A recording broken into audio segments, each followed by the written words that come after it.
welcome to Conversations with the Candidates, a series of discussions with the candidates for North Adams City Council.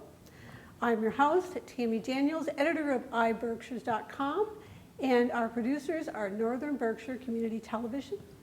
I have with me on this episode incumbent Peter Leskowitz and newcomers Michael Obasahan and Joseph Smith.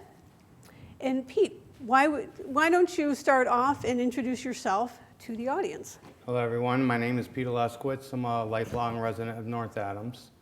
I'm just getting ready to finish my first term and I'm seeking re-election to do another term. I spent 20-something years in the trucking industry, which didn't afford me any time to be active in the community, which is something I've always wanted to do. So since retiring from the trucking industry, I bought Desperados and more recently the Miss Adams Diner in Adams. And I would hope to come back in the next cycle and continue some of the good work that we've been doing. Okay. Thank you. Okay. And Mike.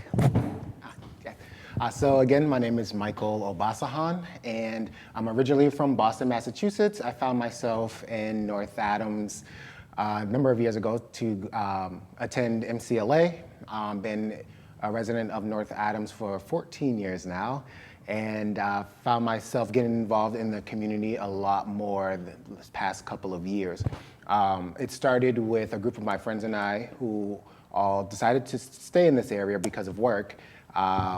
We started a dance group and we performed at different places around Berkshire County. And from there, started working more with engaging in the arts, joining a number of boards like Northern Berkshire Community Coalition, Roots Teen Center, Mass Mocha's Commission, and Licensing Commission. So all of that work, along with getting involved in the community around diversity, equity, and inclusion, and now joining the newly formed IDEA working group. So continuing that diversity, equity, and inclusion work and spreading awareness around LGBTQIA plus awareness. So a lot of the work that I do is centered around that. And I would love to continue that work and amplifying the voices of community members whose voices usually typically go unheard.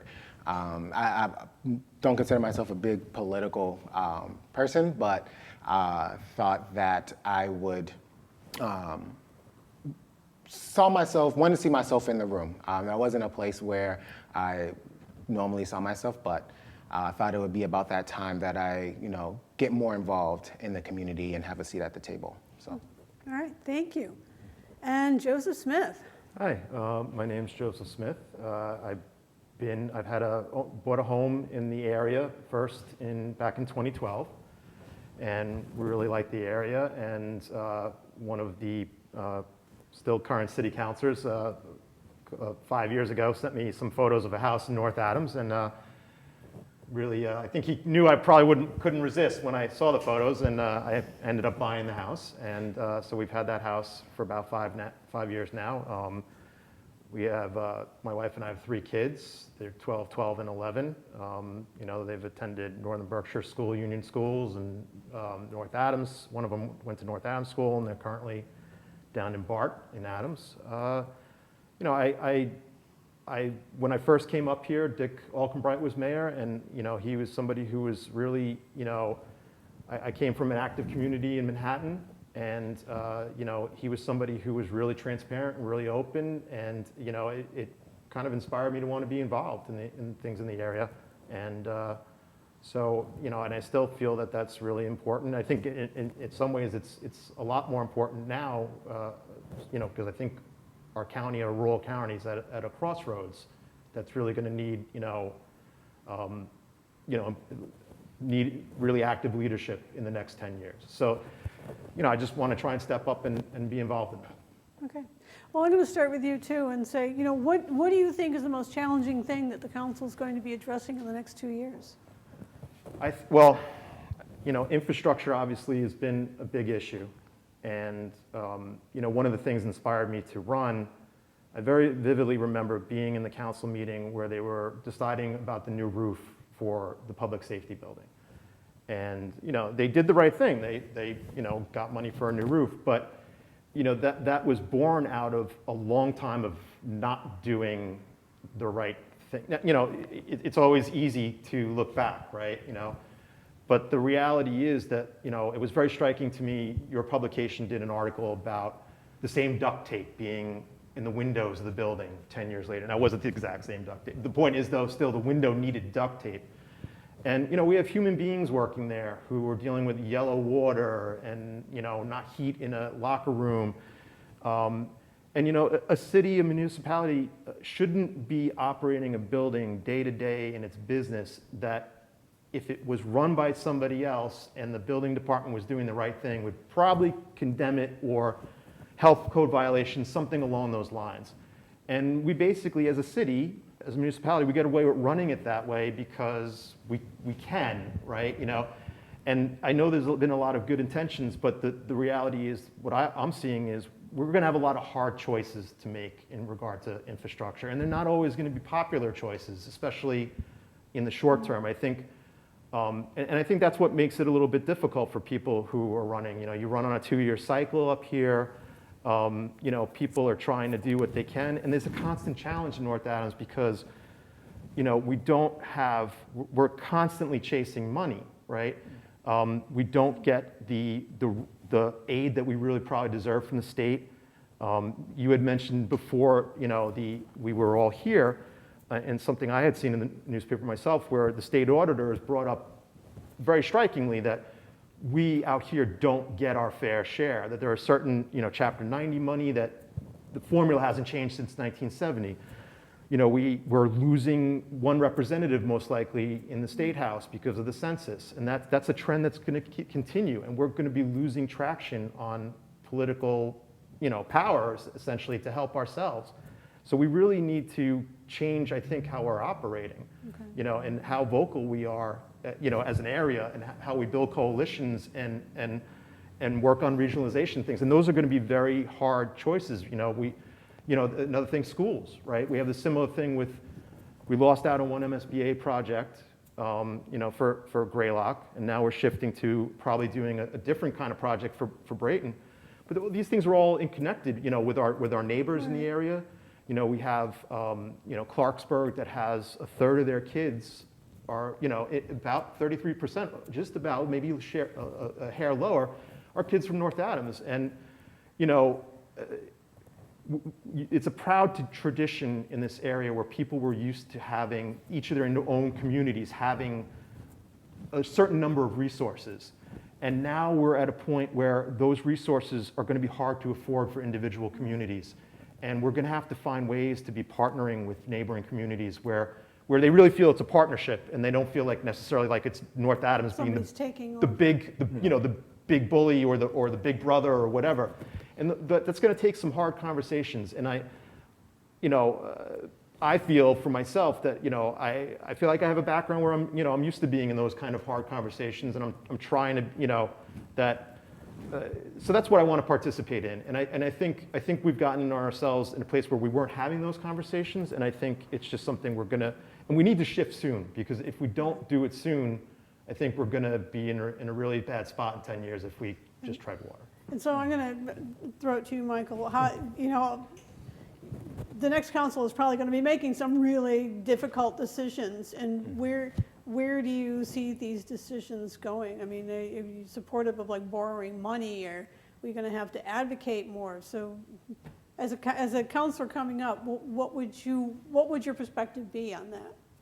I think you said advocating, and as a new counselor coming in, that's what I'm going to do. It's going to be sitting in the room and learning the ropes for the first couple of times, but coming in and being that I don't want to say a breath of fresh air, but new ideas and being able to asking those questions, and really amplifying the voices that normally wouldn't have a say in what's being decided on or being voted on in that chamber. So a lot of what I'm going to be doing is that as soon as I get in there and look at some of the, if we are looking at policies or we're looking at where money is going and who is allocating those funds and who is it going to. So having that diverse voice in the room is it's something that I'm going to be advocating for. You're ready to make tough decisions that people are going to be angry at you about?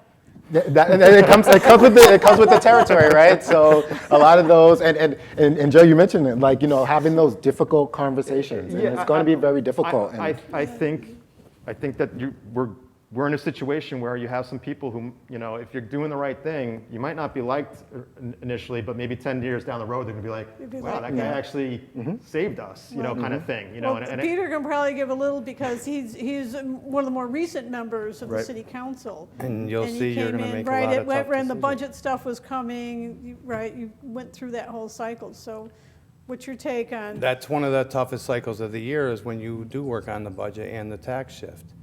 And to go on as what all three of you were talking earlier, is there are a lot of tough decisions. Some are going to be popular, some are not going to be.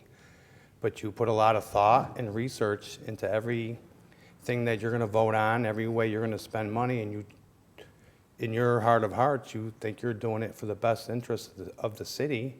But some people are going to agree with your decision, some are not. And now in the day of social media and stuff, you'll get beat up, but you just get through what you're working on.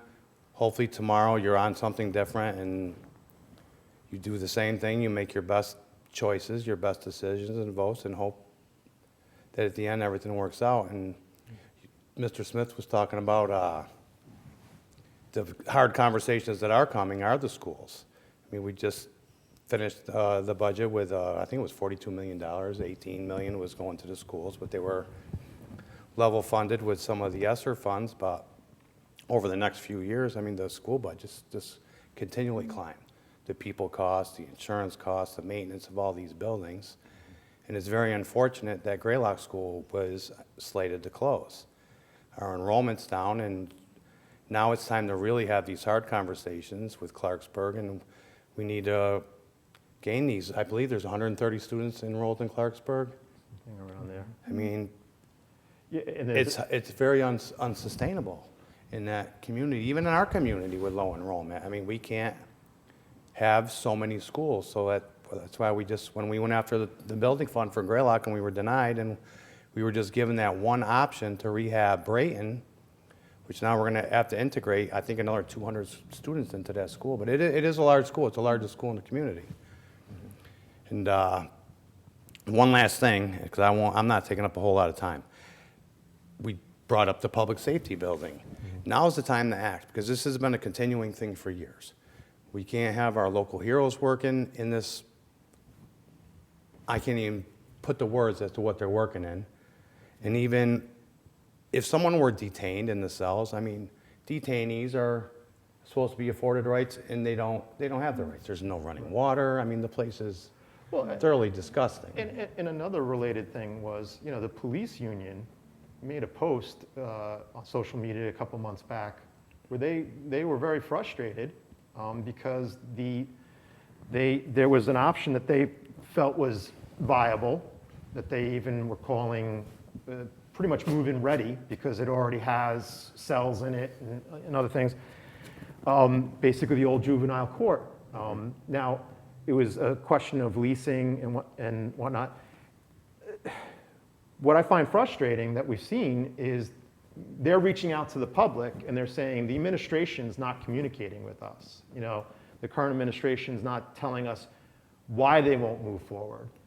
And these are the kinds of things, these are the exact kind of things that need to be out in the open, and we shouldn't be 2 months later after they make a post where,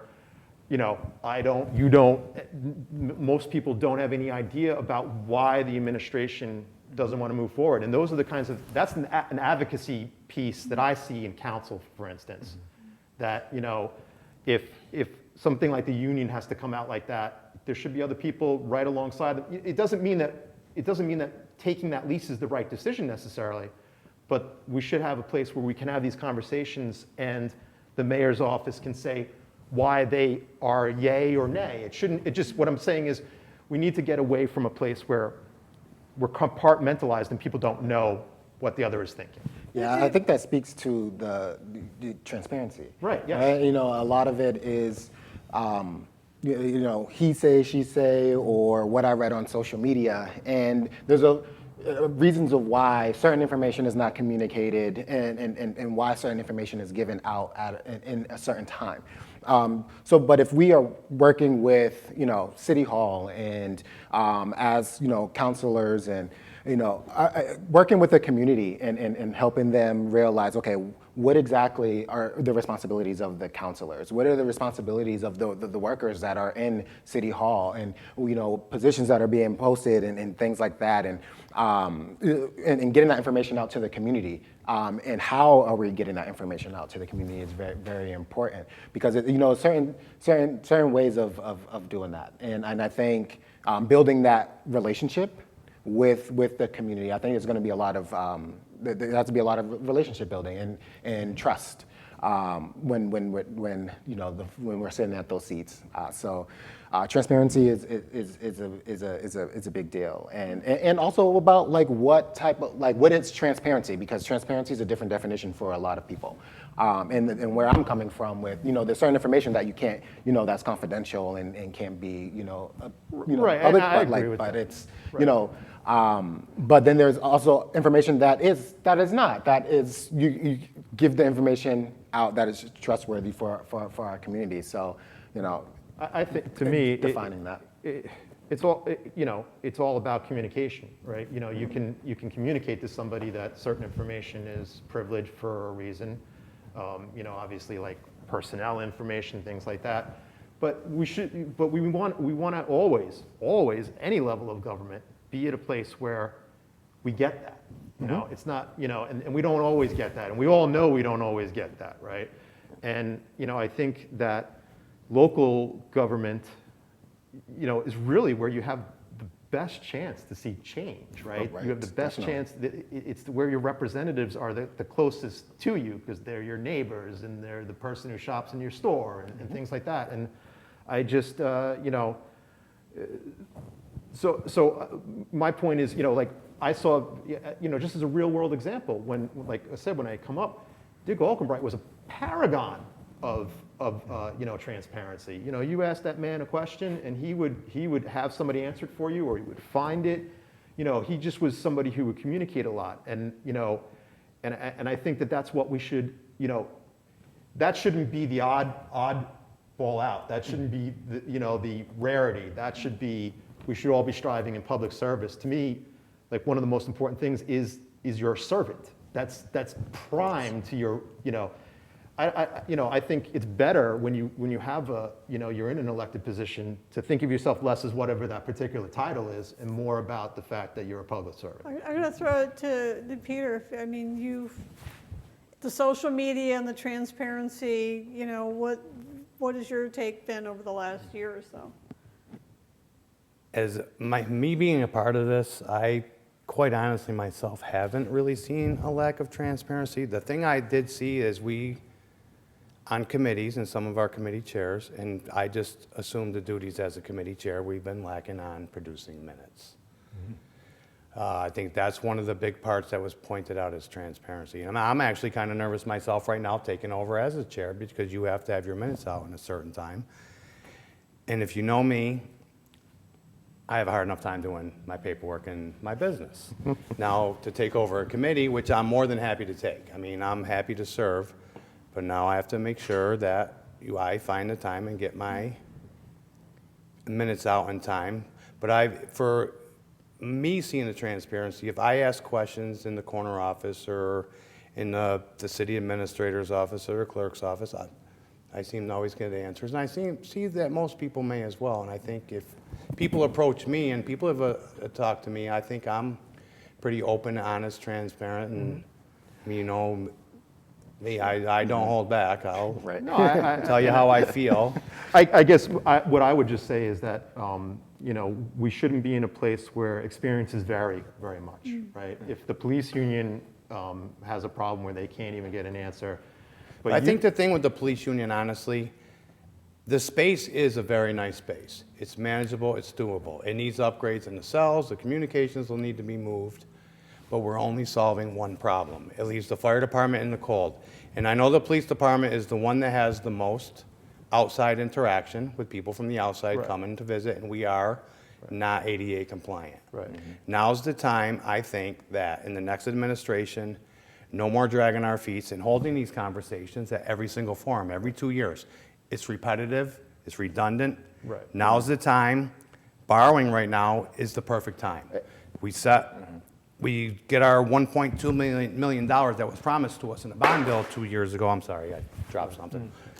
But we need to chase that money. We have the conversations with Congressman Neal and Senator Hines and Representative Barrett. We need that funding, and we need to borrow money, because we have had more than one capital project going on at the same time, and I think the affordability is there, and I think that we can safely borrow the money and just invest in a complete public safety complex in one of the properties that the city already owns. The only thing I just want to say, and it's not like a counter or anything like that per se, but my point though is we should be at a place where the answer is not mysterious. The answer for the motivation of the administration shouldn't be a mystery to a police union. You're bringing up good points about why we might not want to split up the two departments, but that should be something that should be at least open enough to the police union. I mean, they're representing the people who work there. So, and look, we're going to have a new administration in either way. So it's not like I'm, here, to beat up the old administration. But I think it's just important when we have these conversations that, this is the public should be hoping for whoever is the next administration, and that they're going to have a level of transparency. If I were, if I'm a voter, I might want to know from one of those candidates if they would be more open with the police union. I think that would be, a valid question. And I think it's good for people on the council to be people who will bring up these matters and will represent their constituents, such as, and the police union, in a sense, is a constituent of ours. So, if you're on council. I'm going to move on to something else, and I'm going to go to Michael because, he talked about coming back here, about being here, and you've been here for 14 years now, and you came back here because there were other people here, and I know a lot of people who went to who came to North Adams for MCLA and/or came because of MASBOCA and have made it their homes here. How do we get more people like you to come here and stay here and help grow our city? What are your thoughts on that? As a city councilor, what can the council do to encourage that? Oh, definitely. That is the million-dollar question of, and I get that all the time from my family of how come you stayed out there so long? And I think of North Adams as being a big fish in a small pond. And, the opportunities here to pursue things that, I'm interested in. For example, go back to a group of my friends and I, we were out here and we love to dance. And so we formed a dance group and we performed all over the Berkshires. So having that opportunity to do that, and that's what North Adams does, it gives you this space for opportunity. But speaking to why I stayed here and how can we get other people to stay, to come, I would say you got to make the city more attractive, and not only attractive so that we can bring new people in and the new residents, community members in, but to also keep the community members in that we have. And we going to education, right? We'd say that we want you to get the experience, within education, so that way you can, go out, go to college and gain more experience and, stay in the area and, contribute to the community that you're in. But we also tell our students to go out, get experience, and while they do that, they find their love for another location. But we want to have a place that is so attractive while you're here that even if you do leave this area, it is always going to be your home and you see yourself coming back. And how do we do that? Whether it is focusing on more, economic development, working with small businesses and, creating a more inclusive and welcoming, safe community. And, simple things of like, where can I go to, go shopping to get, ingredients for certain cultures, right? Like certain little things like that, and it makes me, and I can talk for myself, makes me feel welcome in the community.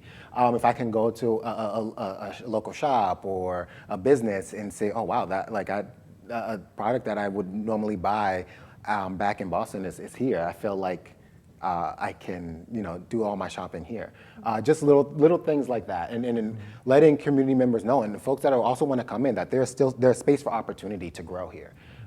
Is that how you get, because you talked about getting more voices at the table, diverse voices at the table? Of course, more diverse, and I also getting diverse voices at even at a council or a mayor level, and going back to that, transparency and building trust, right?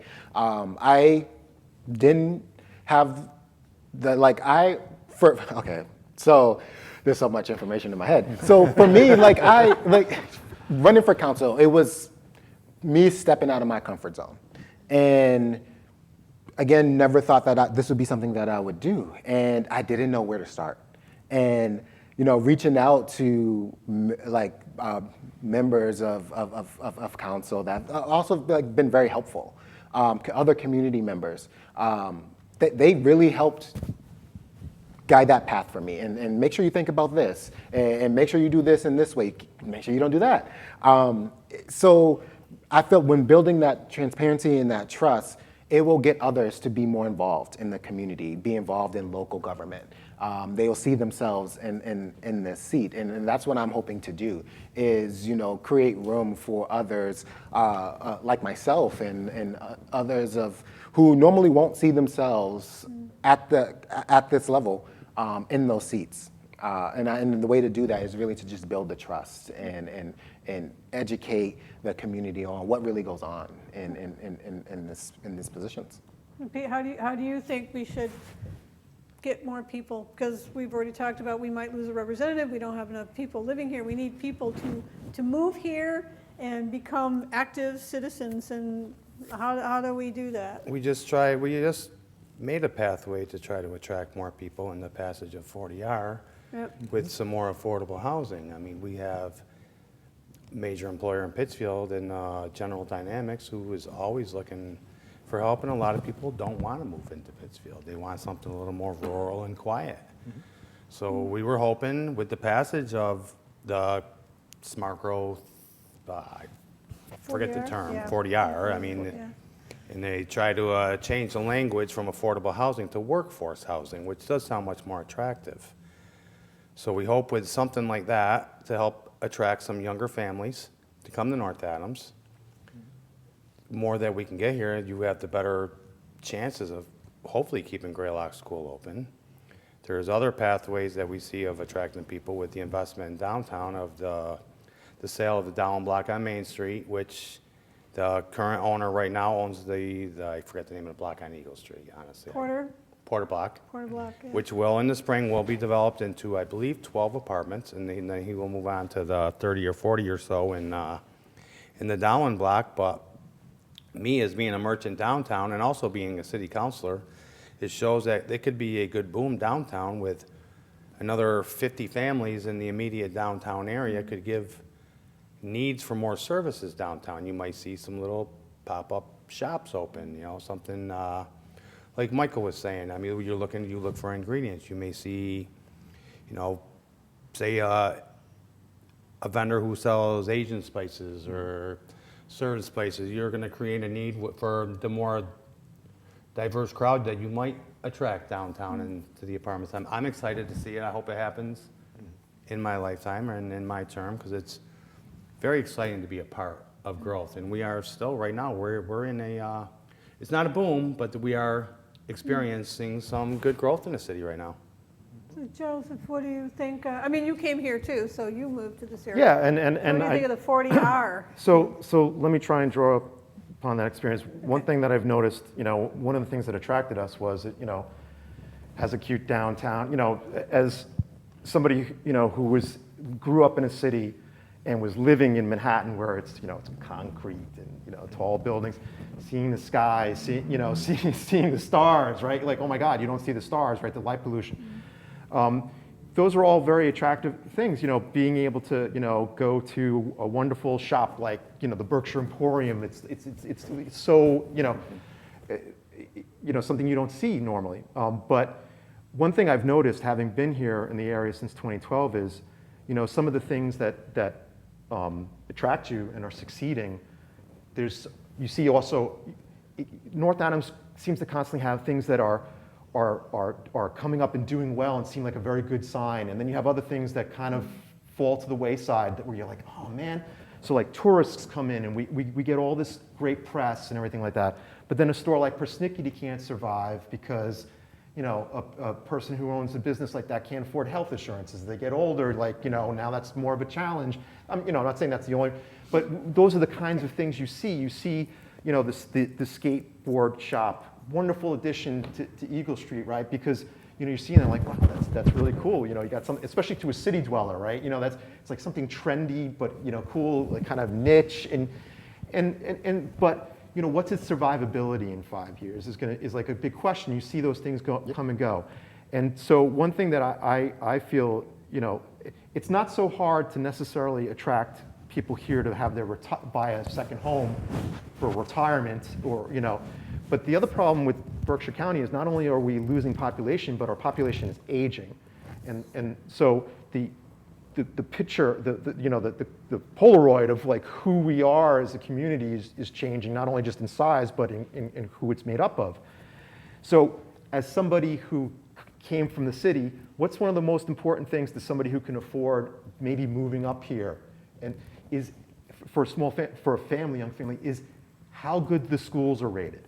And we, unfortunately, have schools that are rated pretty much in the bottom third, of the state. And so I think one of the things that we really need to focus on, we have, a superintendent who makes a six-figure salary, makes more money than the mayor does, all right? But I don't really feel that, and this is probably more the job of the school committee, but, just speaking in general to your question about how do we build a community and how do we get people to stay and want to come back and after they're in college, raise their own kids here again and form new generational families. We have to improve our elementary schools is really, some people aren't, big on what MCAS, standardized testing, but we have to be approaching these things in a new way. And I think that's a key component, because when you're from a city, one of the first things you do when you look at new neighborhoods is you go, how good is the school? So. Yeah, Joe, you bring up a really good point about, because we've been talking about bringing, how can we make North Adams, the city more attractive and bring folks here, and and while we're focusing on that, some things fall to the waistline. But what we also need to think about is, as we are attracting, people to North Adams, and trying to keep the local businesses that we have here, and making it sustainable, we got to think about, what do we have in place that our community members can thrive in? How can we create a thriving North Adams? And because we can bring in new families, we can bring in new businesses, but if they are here and they're just trying to survive, then that's a problem. What do we have in place that can, keep families here, that will support our our low-class, middle-class families? How are we contributing to their experience here and thriving in this area? So going back to education, what is the education system like? I want to send my kids there. So what programs do we have that will help our youth? Because we are creating North Adams for our youth to take over. So we should be asking them a lot of the questions of what they want to see, because that's what's going to keep them here too. And I'm just going to roll in there and say, it costs money. So we're going to talk budget really quick because we're starting to get low on time. Where do we get this money from? Good Nobody question. wants to answer that. Money's always the underlying yeah. issue. Like, we had conversations Sunday with Congressman Neal, Senator Hines, and Representative Barrett, and we were in the parade for enjoyment, but the number one topic with our higher ups, Senator and Congressman, was we need money. I mean, what are you going to do to help us? I mean, it seems like, and it's true, that you see west of the Springfield area, it's like we are the forgotten few. We still send our money east, but we have a terrible rate of return. Well, sure. I mean, you have to beg. So that's a perfect example. MSBA, right, with schools, and you have basically, they will put forth a certain amount of the project, and let's just say for argument's sake that, they pay 80%-ish, right, and the community pays 20%-ish. The construction costs are, if not the same, in the eastern part of the state, they might even be more here because we don't have an interstate near us. We don't have as many companies that are necessarily can bid. So we have these challenges where, because we can't afford that 20%, that 20% is so more expensive to us than it is to many other communities, we constantly lose out. And so, we're losing out on state funding in so many different ways. I think one of the answers is that we need to be loud. We need to be maybe even a little bit brash. Going back to when, Dick Albright once said we were going to turn into Detroit if I don't get this money. He got bashed over that. Bashed. You know what? He got the money. And I think Gotta be what loud. we're getting at is we need to form coalitions. We need to have unified voices about how these things. I think it's great going after the representative. But let's also draw upon the people and say, hey, look, I'm fighting for this. Can you send some letters too? Let's let's try and organize more people to feel like they can help move the needle if they help participate. Yeah, definitely. I come from a background of higher education, and a lot of what we do in higher ed, and when we want to get funds, we go and we advocate for ourselves. We go to Boston, we go to the State House, and we advocate, we make noise of this is what's gonna help us get to our graduation rates, and we want our students to succeed. We want to send future leaders out into the world that's gonna contribute to our city, to your cities. Right. And the way for us to do that is we gotta make noise, we gotta go out, and we gotta have a strong leader that's going to be that's at their desk the whole time and out there talking to people, going out there talking to folks in the State House, to the government. It just needs to happen, because where does that money come? You have to speak. And I have a perfect. Can I? Really quick, because we're running out. A quick real-world example was one of our local representatives once secured $500,000 for a roof for a local school, not North Adams, but nearby. Yes. And then the governor ultimately decided he wasn't going to spend the money. And after that, I wrote some to the person who had secured the original $500,000, and basically he got his moment in the sunshine, where it was, he got to say he secured $500K, and then once later on. These are the things we need to continue to fight for, right? It's not good enough that we just get it on a list and say we're going to spend it, as a state, right? And then it doesn't happen, and then nobody is outraged and fights for it. That's the kinds of things we need to be doing now. Okay. All right. We're starting to run low on time, so I'm going to get everybody, and I'm going to swing back to Pete because he didn't say a lot, and I'm going to let him give the first one. Why should everybody vote for you? Make it quick, and then we'll just go Ryan. So as a lifetime resident of North Adams, as I stated earlier, I always wanted to be involved in the community. I was asked my first time around, to run because the people had saw how active I was and the things I was doing in the community, and I wanted to go up a step higher. And I did run, and unfortunately I came in 10th, but I didn't take that as a loss, honestly. I was actually kind of proud of a 10th place win for a first time bid, but I was fortunate enough through the several resignations that we've had on council to obtain a seat. It's been a challenging time. It's been an incredible learning experience, and I wish to continue to learn because we do have some exciting things happening. I wish to say, hopefully, maybe just one more term, stay on public safety, and we finally have to nip this one in the bud and stop dragging our feet in the dirt and get this public safety thing done. And hopefully over the next year or two, before the time frame does collapse, that our regional school unions here work together, and we do have to work on this regionalization plan because as we see in any city in town, the schools are eating up half of our budget, and we can't absorb it, and we can't expect taxpayers to absorb it because, as Mr. Smith said, the tax base is shrinking, and we need to act quickly here. Okay. So thank you very much for your time. All right. Michael, why should everybody vote for you? Vote for me, just like my campaign slogan. It's be the change. And I want to bring a new perspective. I want to bring fresh ideas, new ideas. I want to bring my authentic self. I want to be the voice for folks whose voices normally aren't heard. I want to amplify those voices and bring that to the table.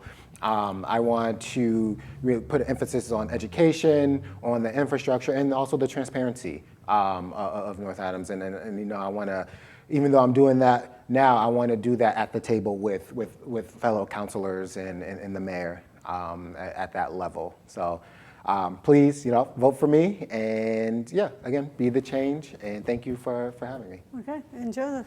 I've talked the most, so I'll try and talk the least at the end here. I want to be an advocate for people. I want to be somebody who, where people feel that somebody in the government's hearing them, and somebody in the, will pass on their concerns and will follow up, and where they're not feeling like, oh wow, I put a vote in for this person and now like it's nowhere, the person is gone. I want to be somebody who's present and who's there to basically help. I think And I will ask you one question that everybody got asked in the last one, so I might as well ask you this one. Will you stay for a full 2 years if you get elected? If I get reelected, I will gladly stay for another 2 years and fulfill my responsibility. Okay. Michael, would you stay for a full 2 years? I would stay for a full 2 years. Joseph? Yeah, well, I'll say yes, unless a life circumstance beyond my control, like Right. something with my kids or something like that, but no, not for the reasons of I'm feeling too beat up or anything, no. All right, okay, thank you. And thank you for being with us for this episode. Tune in for the next one. We'll be talking to the candidates for North Adams City Council. On November 2nd, 2021, the voters will decide which 9 of the candidates will be on the next city council. They will also be electing a mayor and school committee, so make sure that you are registered to vote in the November 2nd election. Thank you to NBC Studios for allowing us to film this here, and we'll see you in the next one.